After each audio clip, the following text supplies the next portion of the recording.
టీడీపీకి సత్తా ఉంటే సజావుగా ఎన్నికలు జరపండి, చూసుకుందాం అంటున్నారు మాజీ మంత్రి పేర్ని నాని. పులివెందుల జెడ్పీటీసీ గెలిస్తే ఎంత ఓడితే ఎంత అంటున్నారాయన. అధికారాన్ని అడ్డు పెట్టుకుని పులివెందులలో అరాచకం చేస్తున్నారు, ఎందుకు ప్రచారం చేయకుండా అడ్డుకుంటున్నారని ప్రశ్నిస్తున్నారు పేర్ని నాని.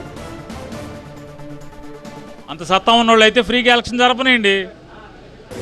ఫ్రీగా ఎలక్షన్ జరపకుండా, ప్రచారం చేయనివ్వకుండా, తలకాయలు పగలు కొట్టి, కాళ్ళు చేతులు ఎరగొట్టి, మా కత్తులతో పొడిచి, బైండ్ ఓవర్లు చేసి, పోలీసులతో బెదిరించి, ఇదంతా ఎందుకు?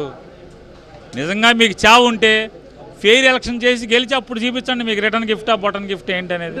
అధికారం చేతిలో ఉండి కన్ను మిన్ను కానకుండా ఇష్టం వచ్చినట్టు అడ్డంగా రాష్ట్రాన్ని దోచుకుంటూ, ఏ సంపదని వదలకుండా, ఆఖరికి ప్రజల ఆస్తులను కూడా దోచుకుంటూ, ఇవాళ ఈ ఎన్నికల్ని ఇలా రౌడీల కబందాస్తాల్లో పెట్టుకుని పోలీసులని తొత్తులుగా చేసి ఈ ఎలక్షన్ గెలిస్తే అంత, మీరు గెలిస్తే అంత, గెలవకపోతే అంత.